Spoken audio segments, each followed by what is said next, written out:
You've probably heard of SIBO, small intestinal bacterial overgrowth, but have you heard of SIFO? Most people haven't, and that's the problem. Because when chronic bloating, gas, and fatigue keep coming back after SIBO treatment, there's a good chance that something fungal is hiding underneath. Well, today we're going to be taking a look at the difference between SIBO and SIFO and how to finally tell what's driving your symptoms.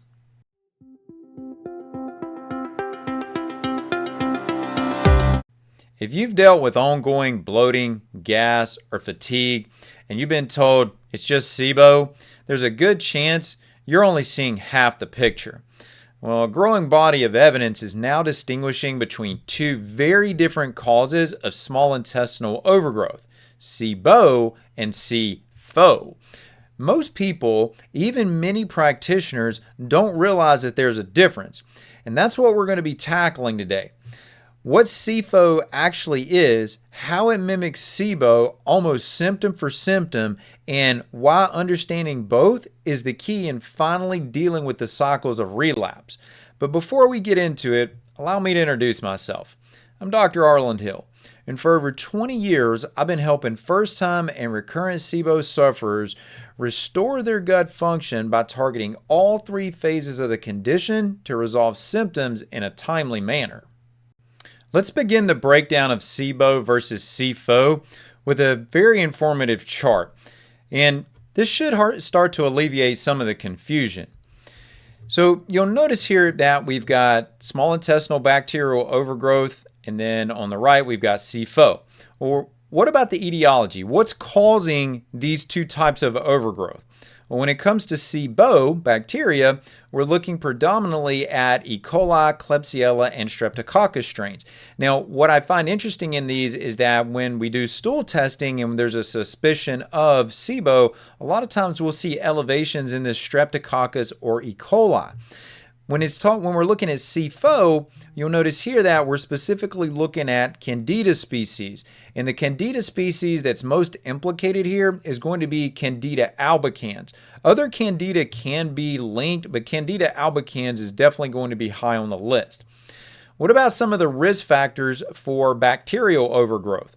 Low acid production, and we can add right along with that low bile, low pancreatic enzymes, because you do need adequate amounts of acid to actually trigger the bile and the enzyme release. Slower motility, not having optimal motility, can drive this as well.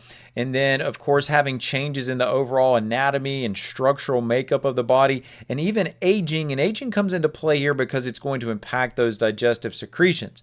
When you contrast that against SIFO, fungal overgrowth, you'll notice one key word in here that I would really point to, and that's going to be immunosuppression.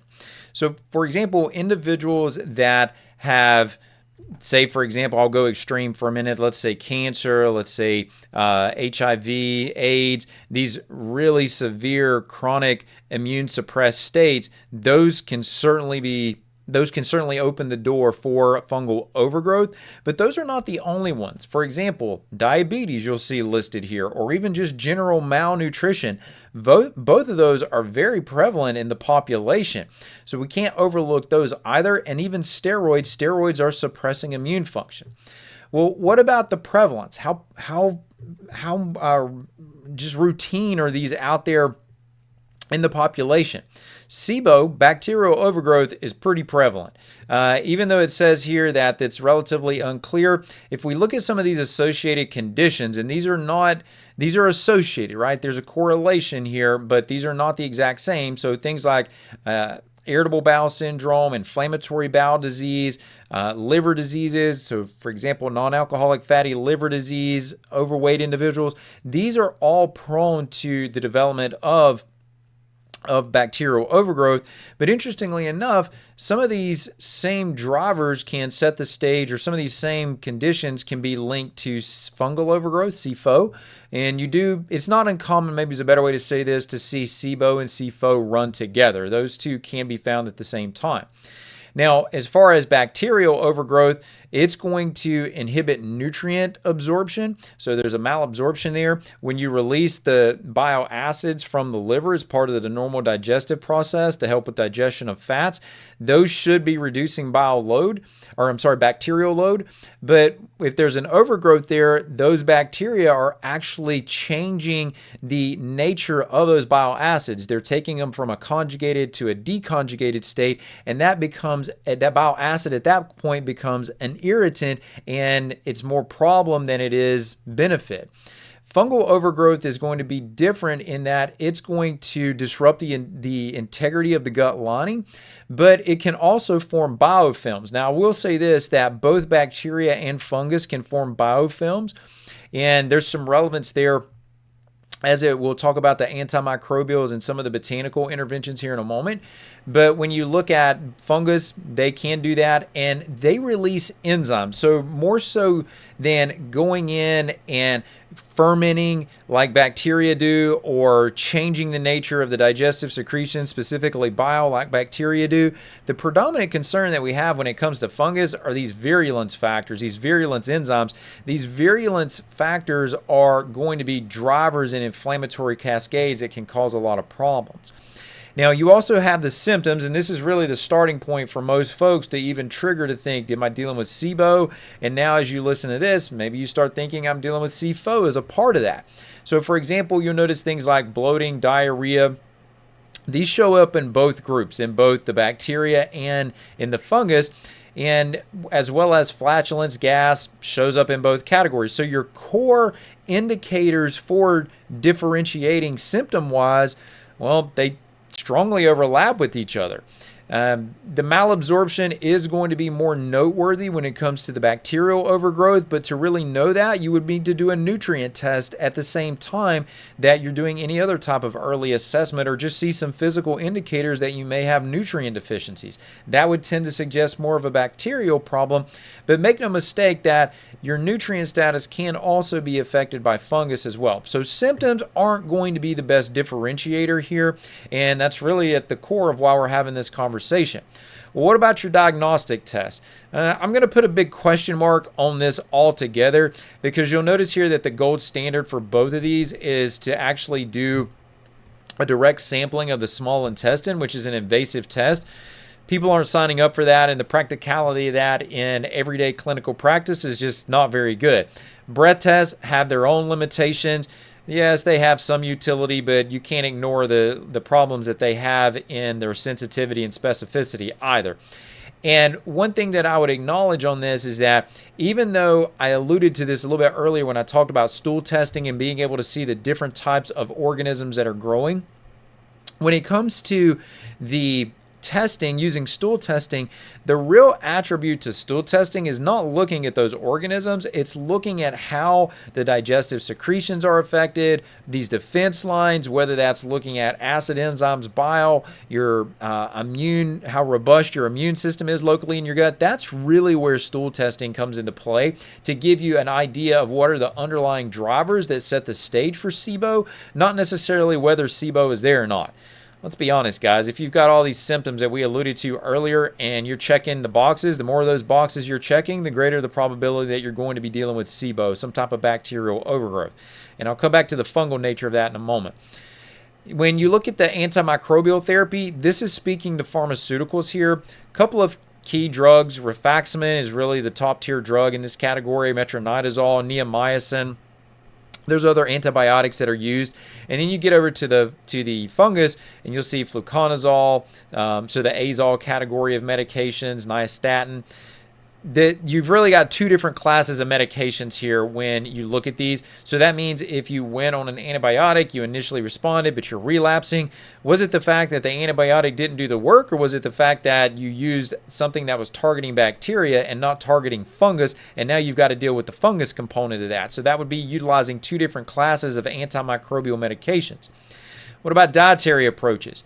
If you've seen some of my prior videos, you'll know I'm not a huge fan of the FODMAPs diet. I think there's many issues with the FODMAPs diet that are not acknowledged routinely, one of which is just simply the fact that it is not a SIBO diet. It is an IBS diet, and SIBO and IBS, yes, they overlap, but they are not the same thing.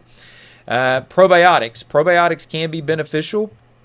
But if you want a probiotic that's beneficial across both of these, Saccharomyces boulardii is the one you need to be looking at here. It does show good solid outcomes in SIBO. So I would look for that, whether you're dealing with SIBO or SIFO. And notice on this, you could literally just say right here, same as SIBO, same as SIFO for these two. Well, notice when you get down to these herbal and botanical interventions, the same things that are beneficial for SIBO, for bacterial overgrowth, are also beneficial for fungal overgrowth. So rather than having two different classes of medications like you have up here, one class of a blend of antimicrobials is going to be beneficial against bacteria and fungus. So you don't have to do staged interventions or two different classes of interventions. Just do combinations of your herbal botanical compounds and they get the job done most of the time, the great majority of the time. So some data even shows that they're more effective than the pharmaceuticals in this, especially if you look at the time element now as well and not having to deal with two different classes. And then lifestyle modifications, these are going to be the same. Stress reduction, sleep, exercise, all of these things that are going to reduce inflammation, that are going to improve your natural rhythms in your body, the natural sleep cycles. These can all be beneficial when it comes to whether it's a bacterial or fungal overgrowth. So hopefully looking at that gives you a starting point on differentiating between these. But there's a few other points in here that I want to share with you as well. Just real quick things that I want to make sure you don't overlook when it comes to dealing with either bacterial overgrowth or with fungal overgrowth. Often we hear about the subtypes of SIBO. I would ask you to notice as we went through this information that just wasn't talked about. So this getting overly bogged down in whether it's hydrogen dominant or methane dominant or hydrogen sulfide, I wouldn't get bogged down in that conversation. For the vast majority, getting a good solid antimicrobial strategy in place is going to be what's most important. I did allude to the fact that both viruses or fungus and bacteria can produce biofilms. And these biofilms, if you're not familiar with that name, it is literally almost what it sounds like. So bio meaning living. So these living fungus and bacteria, they create a film, a protective layer that is going to allow them to be protected in their environment. So it's a shield, if you will, around them that they create. And what they do is they proliferate under that shield, and then they release from that shield, and they go out and they start reproliferating again, and they start building a new film around them, a new biofilm. And they just keep this cycle going. Well, you can break these shields down, if you will. And for example, olive oregano, as a botanical, has been shown to be able to do this. There's some evidence that rifaximin in the pharmaceutical side can be supportive in doing this as well. And so you just want to acknowledge that. But if you have the right antimicrobials in place, then you're going to be able to bust through those biofilms that they have and not have to worry about that. And I also want to introduce you to one interesting point as it relates to the fungal overgrowth, because the fungal overgrowth is unique in that there's different maybe life cycles or phases of life in the fungus that you don't run into with a bacteria. So for example, fungus can shift between what's called a yeast form, which is what's going to help it spread throughout the GI tract, and it can also become what's called a hyphal form, which is what allows it to penetrate and be able to trigger inflammation. And again, it can shift between those to create or to become what is more optimal for the environment or for the role that it is trying to serve. So it's a bit more dynamic than what you find with the bacteria, which can make it a bit more elusive, but is also the reason that having, for example, when you're trying to target this, having multiple antifungals as far as botanicals go can be extremely advantageous, because you can utilize multiple mechanisms of action to target that fungus and help be able to overcome it, even if it's trying to go through what's called this phenotypic plasticity. So these physical ability to change is really all that means. But when it's going through that shifting, having multiple strategies against it, multiple botanical antimicrobials, can help overcome that. But that is just something worth noting when it comes to dealing with the fungus versus a bacteria. And keep in mind, guys, when you're looking at the breath test, if that's, if you're thinking through different tests, what kind of test should I do? The breath test isn't going to give you insight when it comes to a fungus. So if you have some symptoms and you do the breath test and it shows up negative, well, maybe the test didn't assess or do a great job of assessing what it was supposed to, or maybe you're dealing with a fungus. Either way, the more important question that you need to answer is, what's the status of your immune system? What's the competency of your immune system? And what are the digestive secretions and the overall motility of the GI tract? If I can answer those, then I can be able to repair what ultimately is dysfunctional that set the stage for either a bacterial or fungal overgrowth in the first place. If your bloating keeps coming back even after SIBO treatment, it may not be just the bacteria. It could be that you're missing the fungal component. Remember, SIBO and SIFO, they're going to look almost identical sometimes, but treating them is going to require two very different approaches. And before you assume that you've listened to this information and you've solved it, there's another major player that you need to rule out as well, H. pylori. It's one of the most common causes of upper gut dysfunction and can completely change how SIBO behaves. In my next video, how to differentiate between H. pylori and SIBO quickly and completely, I'll show you how to spot the difference and why treating in the right order, that's key, the right order is what's going to matter. So click on that video on the screen and I'll see you there.